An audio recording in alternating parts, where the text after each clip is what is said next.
मैं सुबह से इस केक के लिए इंतजार कर रहा था और स्पेशल बनवा के लाया हूँ तेरे लिए, और इसके बाद पार्टी भी लेंगे तेरे से।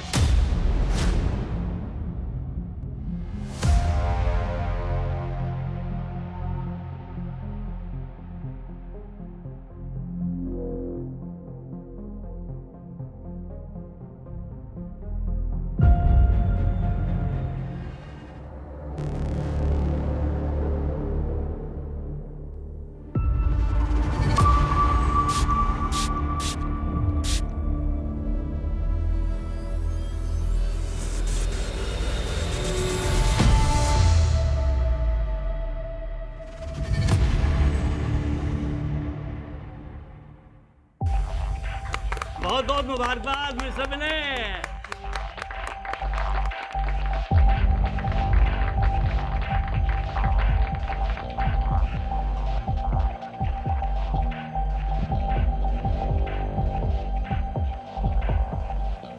Happy birthday Vinay. Thank you Govind, ये ले यार केक। No thanks. अरे ले लेना, थोड़ा सा जन्मदिन है मेरा यार। अरे भाई किसके चक्कर में पड़ गया मिस्टर टच मी नोट के? ये तो केक को हाथ लगा देगा ना, बारिश हो जाएगी, सैलाब आ जाएगा। सच में यार, ले लेना यार थोड़ा सा। नो अरे थैंक्स। कम ऑन, थोड़ा सा ले ले यार। इसीलिए तेरा कोई दोस्त नहीं है? सन की है तू, सन की। मैंने तुझे बोला था ना, साइको है या एक नंबर का। चल छोड़ मेरे से।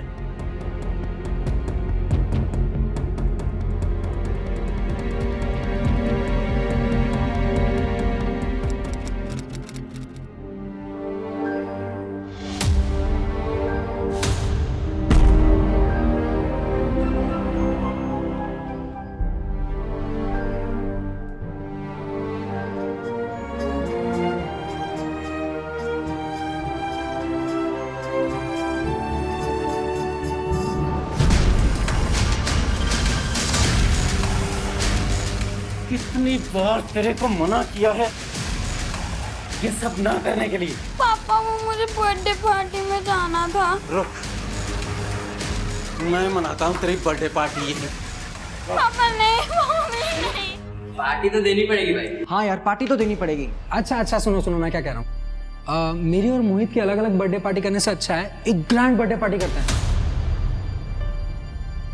मोहित के टेरेस पे करते हैं। हाँ आ जाओ, कोई प्रॉब्लम नहीं है। अरे प्रॉब्लम तो है यार, ग्रैंड पार्टी होगी और दारू नहीं होगी। अरे यार किसने कहा दारू नहीं होगी? 18th बर्थडे है मेरा, 9 बजे टाइम पे पहुंच जाना। इतनी दारू पिलाऊंगा ना कि लुढ़कते हुए जाओगे तुम सब घर पे, ठीक है? चल 9 बजे मिलते हैं। चलिए यार, फिर मिलते हैं 9 बजे। हाँ आ जाना।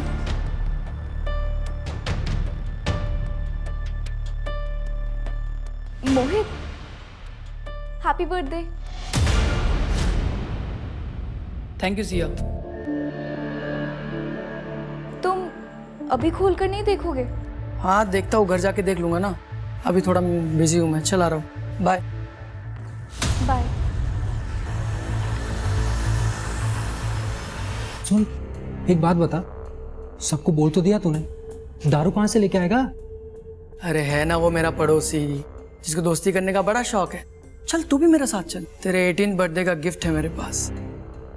आज मनाते हैं बर्थडे रॉयल वाला।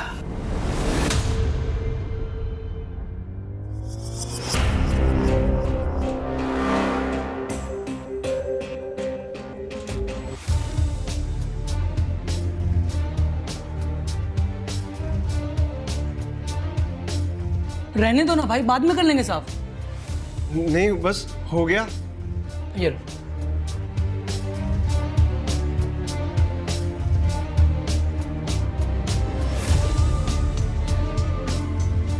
मोहित, मैं पहले ही कोटे से ज्यादा हो गया यार। आज मेरा बर्थडे है, आज भी कोटा फॉलो करोगे क्या?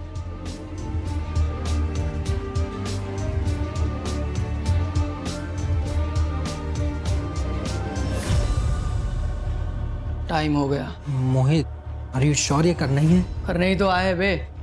तुझे क्या कहा था? तेरे 18 बर्थडे का गिफ्ट है मेरे पास। हाँ। यही तो है। और इस साइको को कौन ढूंढेगा?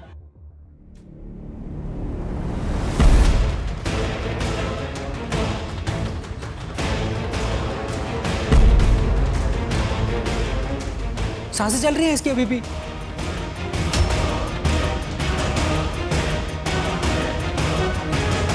खून निकल रहा है रे। मैं काट के देखूं? हाँ काट ना। बाप की गाड़ी लाया हूँ, हाँ, उसी में डालकर लाश को ठिकाने लगा देते हैं, किसी को कुछ पता नहीं चलेगा। हाँ? Happy birthday to you. Happy birthday to you. Happy birthday dear Aman.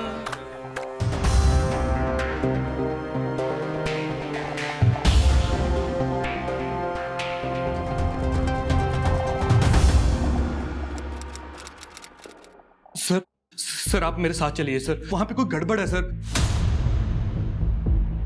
Please sir आप चलिए मेरे साथ। ठीक है, आप कंप्लेंट लिखवाइए, हम चेक करेंगे। नहीं सर, इतना टाइम नहीं है सर। सर उन्होंने दरवाजा भी नहीं खोला सर। प्लीज आप चलिए मेरे साथ। करण, जाओ इनके साथ, देखो क्या बात है। चलिए। Thank you sir.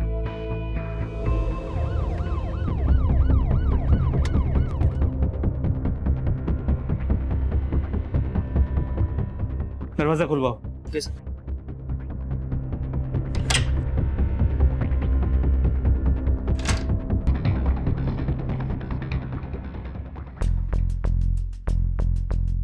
माँ,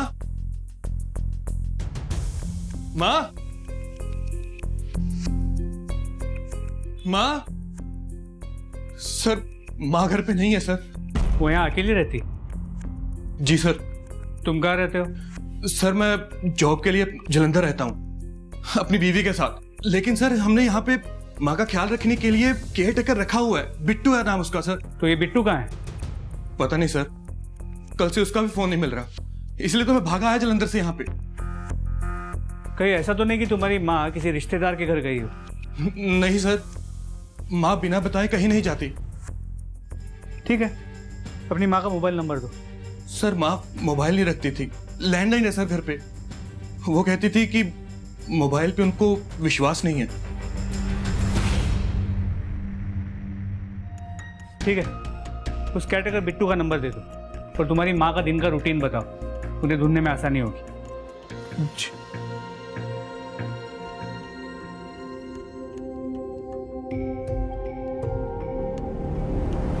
सर आशालता आंटी को 3 दिन पहले देखा था मैंने, बुधवार को घर से बाहर जाते हुए, और उनके हाथ में एक झोला भी था, शायद सब्जी लेने जा रही थी वो।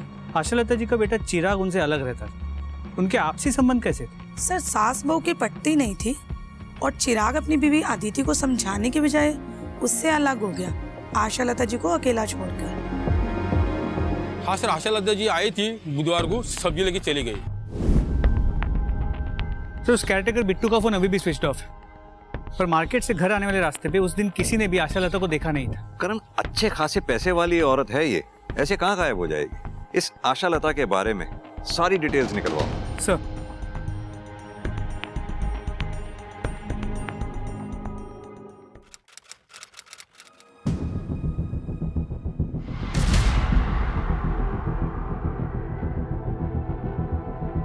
आरव, क्या हुआ?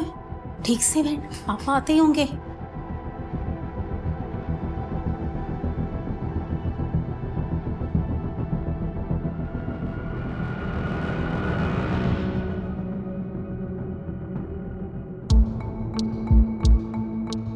How's your studies? What is you? Answer properly, Arav. Fine, sir. My studies are fine. Good.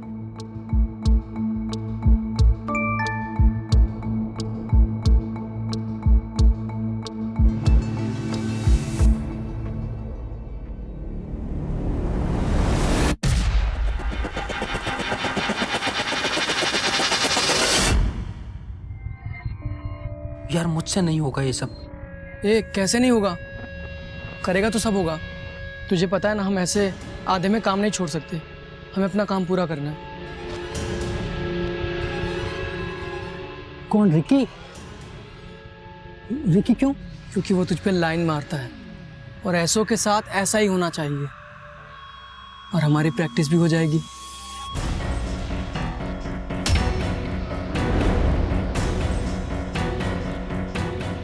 क्या तू हमारी बातें सुन रही थी?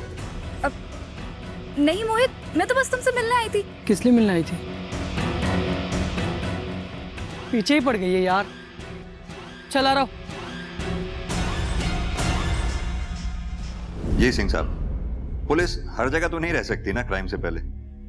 जी सिंह साहब, मैं आपसे थोड़ी देर में बात करता हूं। जी जी, थैंक यू। हाँ कर। आशालता का कैरेक्टर बिट्टू 6 महीने पहले जेल में था, वो भी आशालता के ही कंप्लेंट में। आशालता ने कंप्लेंट की थी कि उसने घर में चोरी की है। करण, ये बात कुछ अजीब नहीं है। आशालता ने जिस केयरटेकर बिट्टू के खिलाफ कंप्लेंट लिखवाई थी, वो बिट्टू वापस आशालता के घर में काम कर रहा था। जी सर, पर सर ये आशालता की बहू अदिति की फाइल है। शायद पड़ोसी इसी के बारे में बात कर रहे थे। सर, इंश्योरेंस पॉलिसी तो कराइए, कोई क्राइम थोड़ी ना कर दिया। हमने कब कहा ये क्राइम है? हमें आपकी सास आशालता के पड़ोसियों से पता लगा कि आपका और आपकी सास का इस पॉलिसी को लेकर झगड़ा हुआ था। कुछ बताएंगे आप?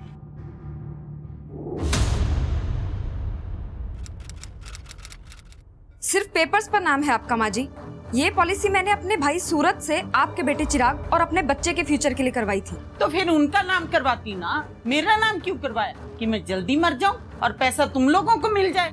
माँ जी, किसी पर तो विश्वास कीजिए, आप अपने बेटे की बात कर रही हैं। मुझे उस पे पूरा भरोसा है, तुझ पे और तेरे भाई सूरज पे एक पैसे का भरोसा नहीं है। तू मेरे बेटे को मुझसे दूर ले जा सकती है तो मुझे मरवा भी सकती है। सर, मैं तो भला ही सोच रही थी, इसीलिए अपने भाई सूरज से पॉलिसी करवाई थी। मिस्टर चिराग, आप जरा मुझे ये बिट्टू का चक्कर समझाएंगे?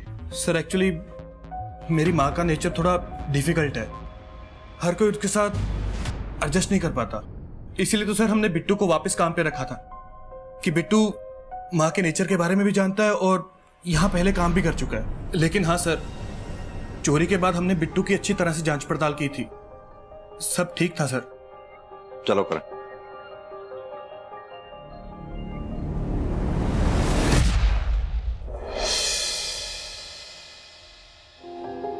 ये ले पी। अरे नहीं, इट्स ओके। अरे यार, वैसे तो तू बड़ा स्ट्रॉन्ग बनता है, दारू पीने में शर्मा रहा है, पीना। चलो ठीक है।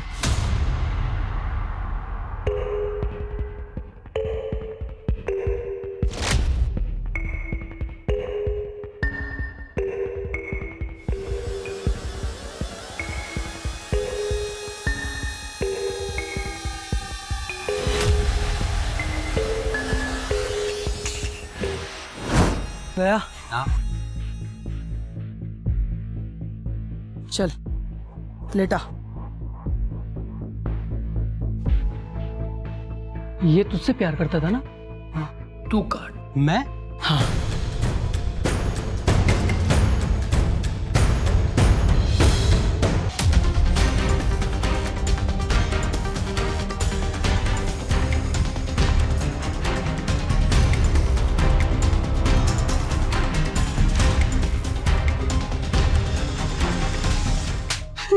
क्या किया आशालता जी के साथ? कहाँ है वो? साहब मैंने कुछ नहीं किया साहब। कुछ नहीं किया? कुछ नहीं किया तो छुपा हुआ क्यों था और हमें देख के भागा क्यों? साहब मैडम ने ना जेल भिजवाया था मुझे, और मैं उन्हीं के साथ रहता था, काम करता था, तो मुझे पता था कि उनके गायब होने के बाद आप मुझे ही सबसे पहले पकड़ोगे, जेल में बंद करोगे, इसलिए डर के छुप गया था सर मैं।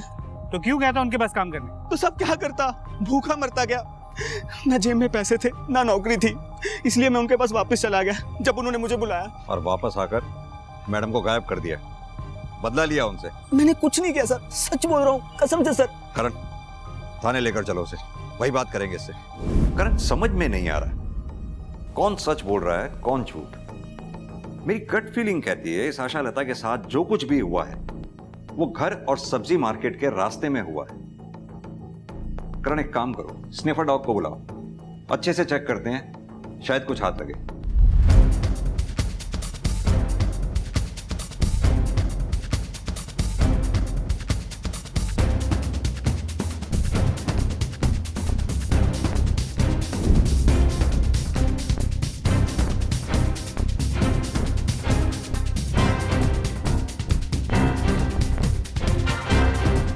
सर लगता है इधर कुछ है। करण, खुदाई करवाओ। सर।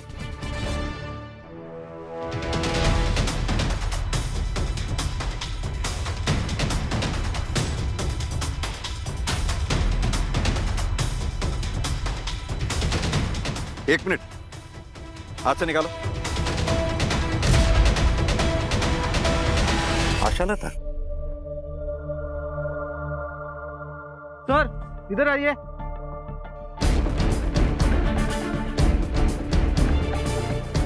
सर यहाँ पे कुछ है। इधर आओ।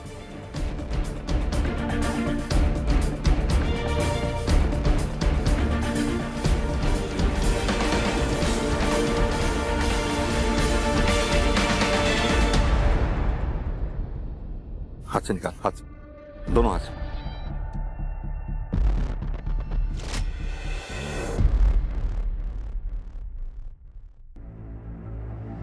और एक बॉडी।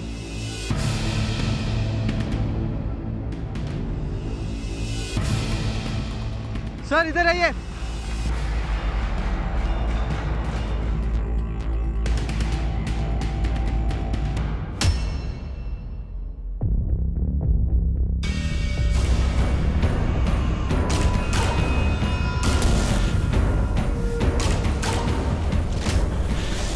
करण, तीन डेड बॉडीज एक ही एरिया में, आखिर किसी ने तो कुछ देखा होगा।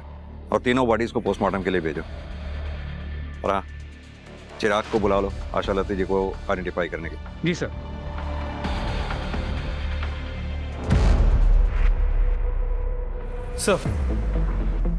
सर तीनों बॉडीज की पोस्टमार्टम रिपोर्ट, ये आशालता की पोस्टमार्टम रिपोर्ट है।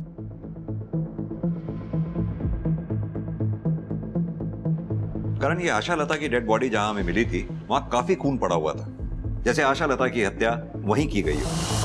Murder weapon? सर हो सकता है किसी पत्थर से मारा हो, अब तक कुछ मिला नहीं है सर, हम ढूंढ रहे हैं।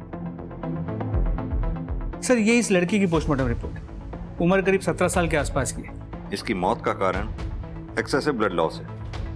इसकी बॉडी पे मल्टीपल कट मार्क्स हैं, जैसे किसी ट्रेन आदमी ने किए हो, इतने परफेक्ट। और सर इस आदमी की उम्र 35 से 40 के बीच की है। इसे उस जगह पे गाड़े हुए करीब 3 महीने हो चुके हैं। और इसकी मौत का कारण भी एक्सेसिव ब्लड लॉस है। करण, इन दोनों लड़कों के मर्डर की मॉडस ऑपरेंडी सेम है। वहीं आशालता की जिस तरह से हत्या की गई है उसे देखकर लगता है कि किसी नौसिखिए का काम है। तो क्या इन दोनों का हत्यारा और आशालता का हत्यारा अलग अलग है? सर ये भी तो हो सकता है कि किलर ने जानबूझ के आशालता को अलग तरीके से मारा है ताकि वो हमें गुमराह कर सके। अगर ऐसा है तो ये क्रिमिनल बहुत शातिर है। आरव, आज उस साइको गोविंद के घर के बाहर मैंने लोग देखे थे, उसके बारे में बातें कर रहे थे। तुझे पता है इतनी सी भनक पड़ी ना पुलिस को, हम दोनों जेल में होंगे। 3 महीने हो गए, किसी को कुछ पता नहीं चला, और अब अपने आप पता चल जाएगा। गोविंद के साथ हमें कभी किसी ने देखा है? नहीं ना? ठीक है, हमें गोविंद के साथ किसी ने नहीं देखा, लेकिन रिकी, उसके घर वाले नहीं ढूंढ रहे होंगे उसे? हाँ तो ढूंढने देना। सबको पता है जब से वो तुझे लाइक करता था हमारा और उसका कोई लेना देना नहीं था। आरव, अरे हटना यार। ए रुकना, क्यों टेंशन ले रहा है तू? मैंने अपने टारगेट इतने सोच समझ कर चुने हैं कि कोई हमें उनसे कनेक्ट नहीं कर पाएगा। और तू भूल मत, मुझसे ज़्यादा स्मार्ट यहाँ कोई नहीं। नेक्स्ट टारगेट बताओ, किसे बनाना है? चूहा, चूहा, चूहा, पापा चूहा है उधर। चल मेरे साथ। नहीं, पापा नहीं, पापा। अब तुझे चूहों की आदत डालनी पड़ेगी, तभी बाहर निकालूंगा। पापा।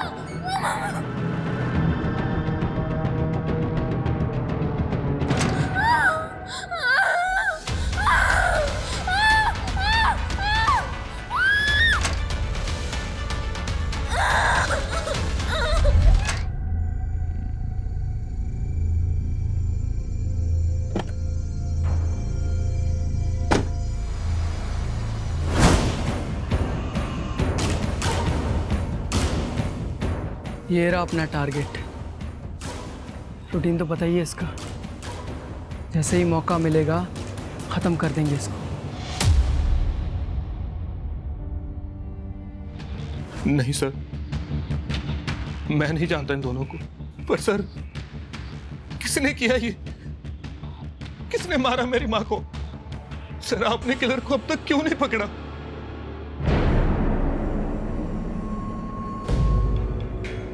कातिल को ही ढूंढने की कोशिश कर रहे हैं हम चिराग, लेकिन इसमें हमें तुम्हारी मदद चाहिए। क्या तुम जानते हो किसी के बारे में, कोई ऐसा कि तुम्हारी माँ आशा लता का कत्ल कर सकता हो? नहीं।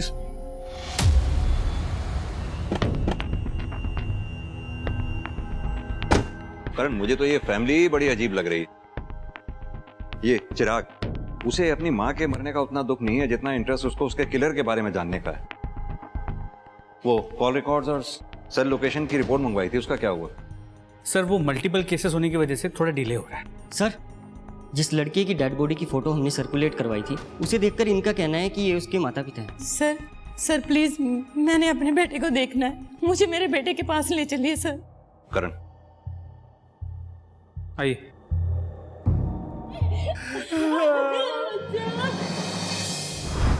इन दोनों में से किसी को जानते हैं आप लोग? इन दोनों की डेड बॉडीज हमें रिकी की डेड बॉडी के साथ में मिली है। सर, इन दोनों की डेड बॉडीज रिकी के साथ मिली आपको? नहीं सर, हम नहीं जानते।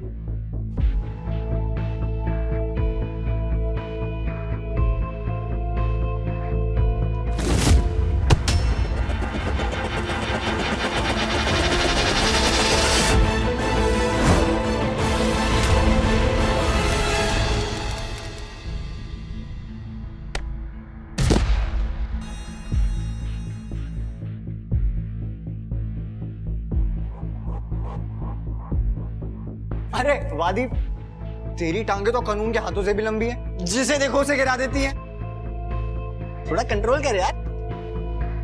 वाह, क्या जोक मारा है। अब मैं मारूं? जोक नहीं, तुझे मारूं। अरे अरे की आदि, क्यों लड़ रहे हो तुम दोनों? चलो अपनी अपनी क्लास में, चलो चलो। सर, दीप तो स्कूल में सबको परेशान करता था और रिकी के तो पीछे ही पड़ गया था। आप कॉलेज में किसी से भी पूछ लो, उसके बारे में सब यही कहेंगे। रिकी के पीछे मैं क्यों पड़ूंगा सर? वो तो खुद लड़कों के पीछे पड़ता था। मतलब? लड़कों को पसंद करता था।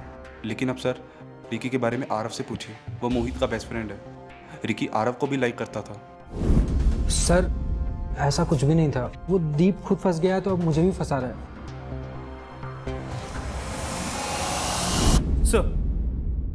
सर रिकी के घर, कॉलेज, मोहल्ले सभी जगह पूछताछ की, लेकिन कुछ भी ऐसा नहीं मिला जो रिकी को आशा लता जी या वो दूसरा डेड बॉडी उसके साथ कनेक्ट कर पाए।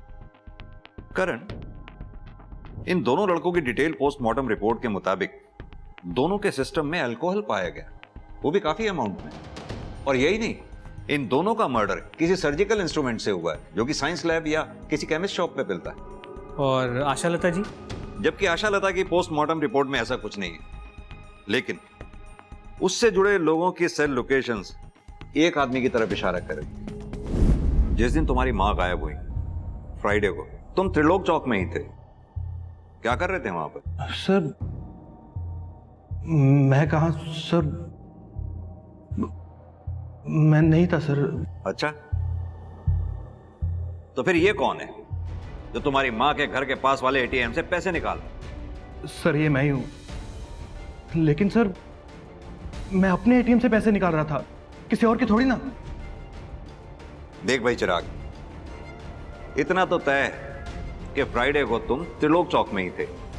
अब शराफत से बता दो कि वहां कर क्या रहे थे। बोलो। माँ, आप अपनी सारी प्रॉपर्टी ऐसे कैसे चैरिटी में दान कर सकती हो? हाँ, मुझे जिंदा रहना है। तेरी बीवी इंश्योरेंस का पैसा लेने के लिए मुझे समय से पहले मरवा देगी। माँ, वो इंश्योरेंस आपके होने वाले पोते के लिए है। नौकरी नहीं है मेरे पास, नौकरी चली गई है मेरी।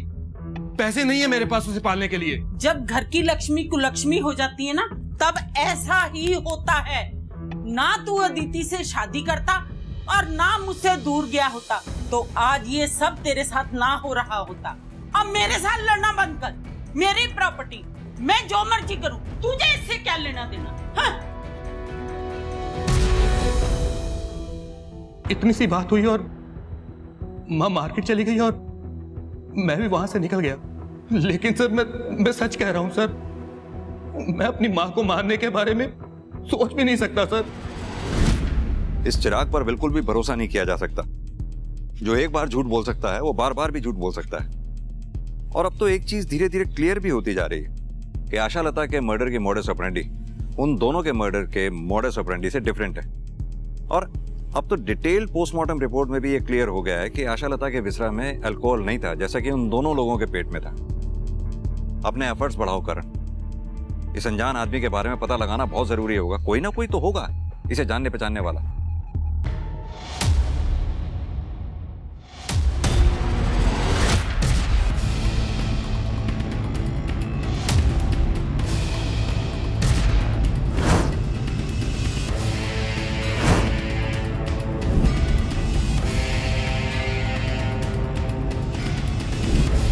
ये साइको अपना गोविंद ही है ना, देख। अरे हाँ, ये तो वही है। सर गोविंद मालिक नाम है इसका, और ये तो हमारे साथ ही काम करता था। आपके ऑफिस का कोई भी एम्प्लॉय पिछले 3 महीने से ऑफिस नहीं आ रहा है, और आपके ऑफिस में से किसी ने भी ये जानने की कोशिश नहीं की कि क्यों नहीं आ रहा है वो। सर इसकी किसी के साथ दोस्ती ही नहीं थी जो कोई इसके बारे में सोचता। इसका एड्रेस पता होगा आप लोगों को? जी सर, एड्रेस है इसका house number 21 Shastri Nagar. Sir इस गोविंद के घर का एड्रेस शहर के बिल्कुल दूसरे हिस्से में है। फिर वो आशा लता के घर के एरिया त्रिलोक चौक में क्या कर रहा था? करण, एक काम करते हैं, घर पर चलकर देखते हैं, शायद कोई ना कोई क्लू हाथ लगे। और ये काम हमें जल्द से जल्द करना होगा, क्योंकि आई एम श्योर कातिल हाथ पर हाथ रखकर नहीं बैठा होगा, जरूर अपना नेक्स्ट स्टेप प्लान कर रहा होगा। अरे ये क्या किया? ये पिछले एक्सपेरिमेंट से थोड़ा अलग नहीं हो गया? अलग ही तो करना था, जिससे और ज्यादा मजा आए, पुलिस भी कंफ्यूज हो जाए।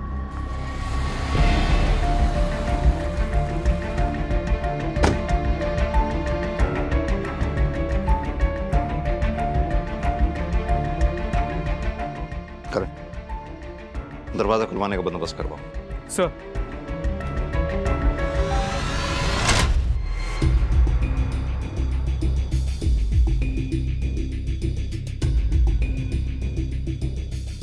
करण, मैं इतने बार पड़ोसियों से बात करता हूं, कुछ अगर मिले तो मुझे बताना।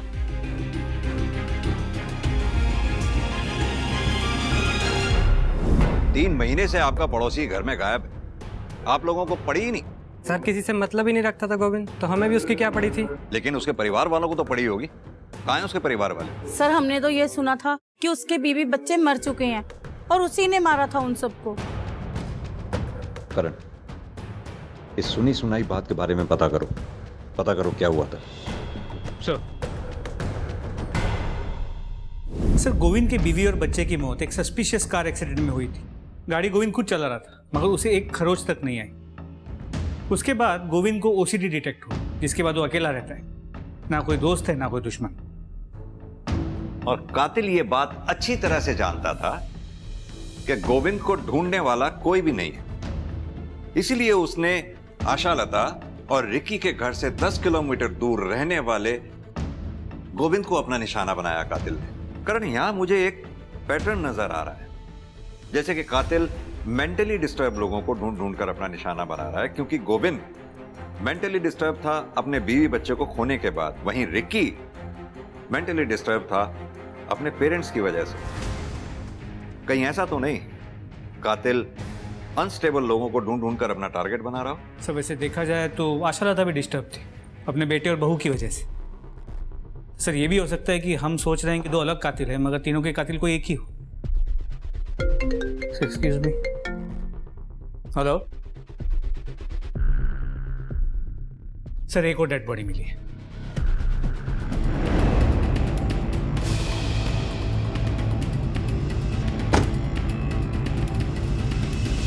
एक काम करो, क्राइम सीन सील कर दो, देखो कुछ मिलता है क्या। करण, ग्लव्स देना। सर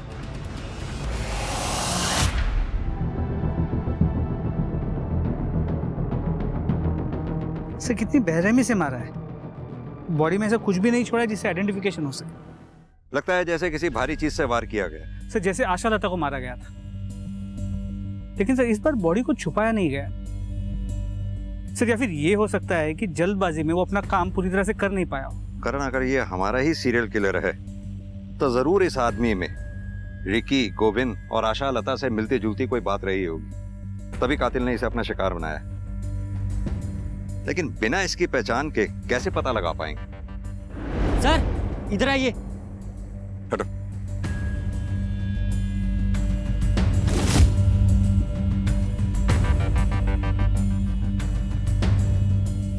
करण, फॉरेंसिक टीम को बुलाओ। टायर ट्रैक एग्जामिनेशन करवाओ, शायद उससे पता चले किस गाड़ी के टायर हैं ये।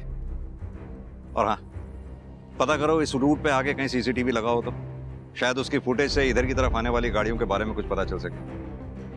जी सर।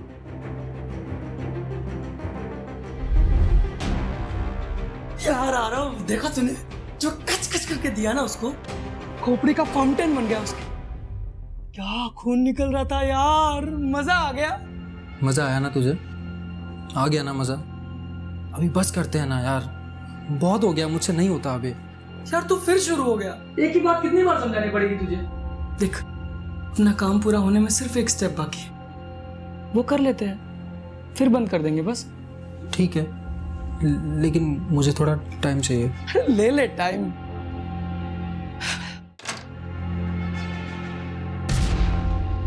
मोहित, पापा आ गए। मोहित आ गए, पापा भाग। अरे इधर कहाँ जा रहा है? उधर से भागना। जल्दी जल्दी खोल मोहित, जल्दी खोल।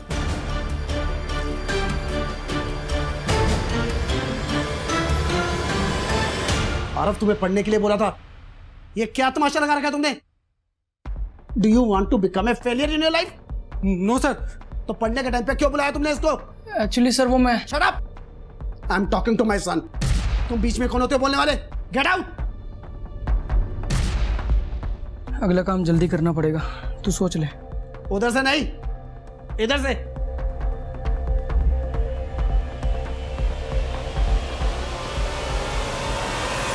सर ये प्रोबेबली उसी कार का नंबर है जिसके टायर मार्क्स हमें डेड बॉडी के पास से मिले थे। गाड़ी किसी महान सिंह नाम के आदमी के पास रजिस्टर्ड। सर उसका एड्रेस रामबाग तो जहां से हमें डेड बॉडी मिली थी वहां से 15 किलोमीटर दूर है ना, यानी कि सिमिलर पैटर्न। करण, इस एड्रेस पर चलकर देखते हैं आखिर ये महान सिंह है कौन, विक्टिम या किलर। आओ। ये मेरे पापा हैं सर, इन्हें किसने मार डाला सर? मानव, वही पता करने हम यहाँ आए।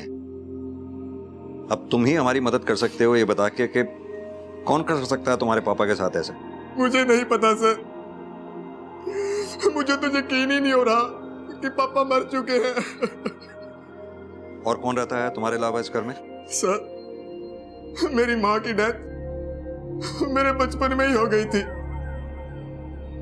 एक छोटा भाई है सर, मगर उसे कोई फर्क नहीं पड़ता कि हम जिंदा हैं या मर गए। अगर उसे पता चला कि पापा मर चुके हैं तो वो खुशी ही होगा सर। वो खुश क्यों होगा?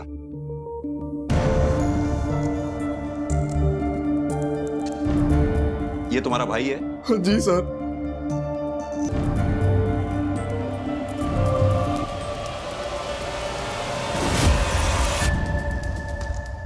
ये महान सिंह का बेटा मोहित और रिकी एक ही कॉलेज में पढ़ते हैं, यानी कि महान सिंह और रिकी के मर्डर में कोई तो कनेक्शन जरूर है। अब या तो मोहित इसका खुद जिम्मेदार है या फिर कॉलेज का कोई लड़का इन सबका जिम्मेदार। सर मैंने इस मोहित से बात तो की थी, थोड़ा अजीब था। करण, बिना किसी सबूत के हम इसे इंटेरोगेट कर ही नहीं सकते। एक कॉलेज का लड़का इतने ब्रूटल मर्डर करेगा इस बात का कोई भरोसा करेगा ही नहीं। एक काम करो, पता करो इसके पास मर्डर वेपन आया कहां से, और इसके लिए सबसे पहले इसके कॉलेज से स्टार्ट करो। ये किसके साथ उठता बैठता था, इसका रूटीन क्या था, इसका सारा कच्चा चिट्ठा निकालो। और जब तक तुम ये सब काम करते हो तब तक मैं इस मोहित से बात करता हूं, देखूं तो सही अपने बाप की मौत का रिएक्शन होता कैसा है इसके। सर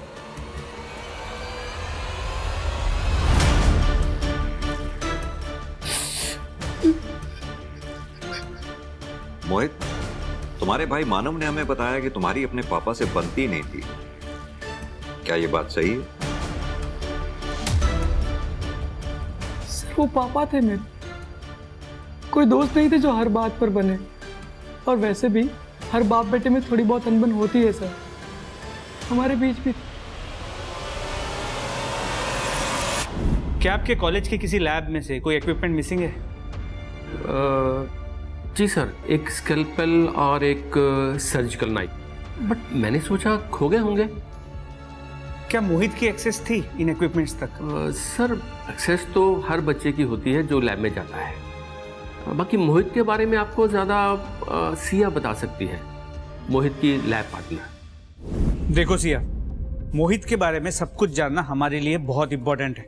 अगर तुम हमसे कुछ भी छुपाओगी तो तुम मोहित का हेल्प करोगी और उसका रिजल्ट तुम्हारे लिए अच्छा नहीं होगा। तो बताओ। सब मोहित को लैब इक्विपमेंट्स का बहुत शौक था, बहुत फैसिनेशन था। मुझे लगा था वो साइंस का अच्छा स्टूडेंट है, शायद इसलिए इन सब चीज़ों का शौक रखता है। मगर फिर क्या?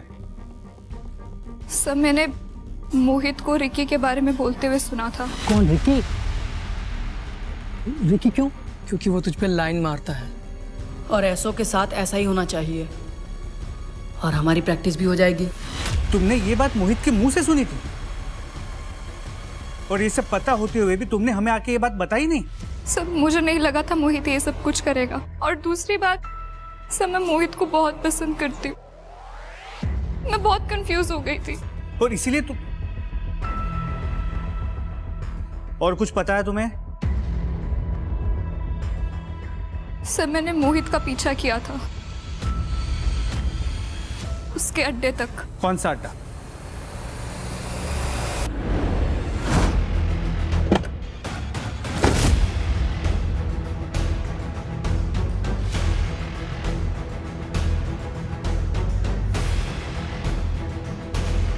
करण, इसी ब्रांड की अल्कोहल तो रिकी और गोविंद के पेट से मिली थी।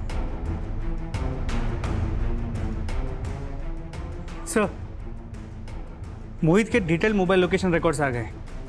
सर, जिन जिन जगहों पे मैं डेड बॉडीज मिली थी उन हर जगह पर मोहित की मोबाइल की लोकेशन मौजूद थी। लेकिन इंटरेस्टिंग बात यह है कि मोहित के साथ साथ उसके दोस्त आरव की मोबाइल की लोकेशन भी सेम थी।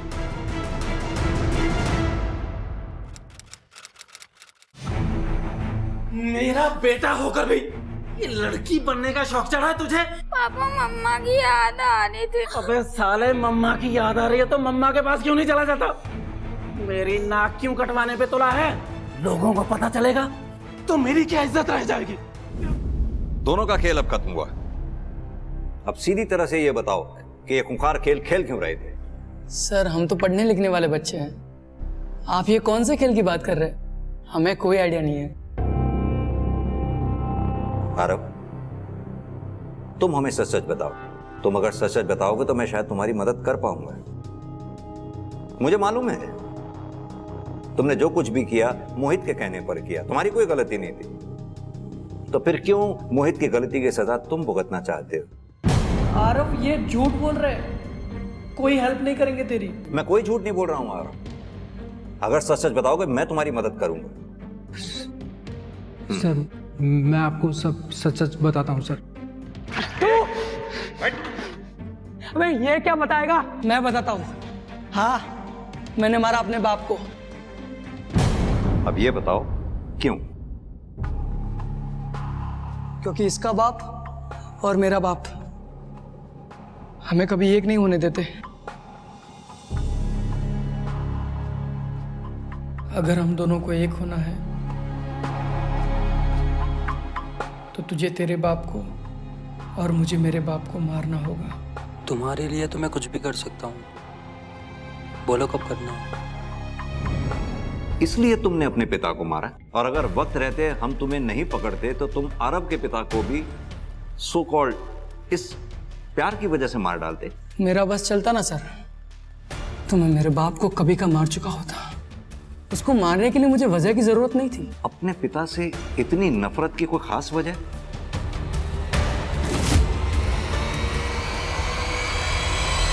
गोविंद को क्यों मारा?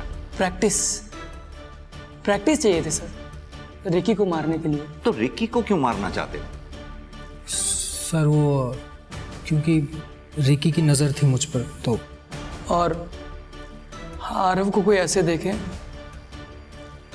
मैं सहन नहीं कर सकता था, इसके लिए मार दिया सर। और ये बेचारी बुजुर्ग औरत, इसको क्यों मारा? सर, हमने किसी औरत को नहीं मारा, जितनों को भी मारा सब बता दिया आपको। तो तुमने आशा लता जी को नहीं मारा? बोला ना सर, नहीं मारा। हम आर्ट ऑफ किलिंग में इतने परफेक्ट हो गए थे, फिर क्यों मारते इस औरत को बेकार में? सुविधा संपन्न बचपन भी दर्दनाक हो सकता है अगर उसे समझा ना जाए। ऐसा बचपन सबसे हिंसक अपराधियों को जन्म देता है, जैसा मोहित और आरव के मामले में हुआ। आशालता के केस में इतने संदिग्ध थे, उसका बेटा चिराग, बहू अदिति, अदिति का भाई अमन, आशालता का केयरटेकर बिट्टू या एनजीओ की हेड मेघा, सभी पुलिस के रडार में थे, मगर इनमें से सबूत किसी के खिलाफ नहीं था। आशालता का मामला अब शायद पुलिस की फाइलों में अनसुलझा ही रह जाए, मगर ये आशालता का केस ही था जिसने पुलिस को मोहित और आरव के एक्सपेरिमेंटल मर्डर्स को सुलझाने में मदद की थी। बचपन में जब मोहित और आरव को शायद सबसे अधिक समर्थन और समझे जाने की जरूरत थी, तब उन्हें यातना और पीड़ा दी गई थी, वो भी उनके अपनों के ही द्वारा। और इस यातना का बदला उन्होंने वैसी ही यातनाएं दूसरों को देकर लिया। दोनों के ही अपराध अक्षम्य हैं, मगर इन अपराधों के वे अकेले जिम्मेदार नहीं हैं। उनके परिवार, उनकी परवरिश भी उनके अपराधों में बराबर की हिस्सेदार। इसी के साथ अब मैं रेणुका शाहने आपसे विदा लेती हूँ। हम फिर मिलेंगे ऐसी एक कहानी के साथ जो रखेगी आपको सतर्क और जिंदगी को सुरक्षित। तब तक अपना और अपने परिवार का ख्याल रखिए और देखते रहिए क्राइम पेट्रोल सतर्क। जय हिंद।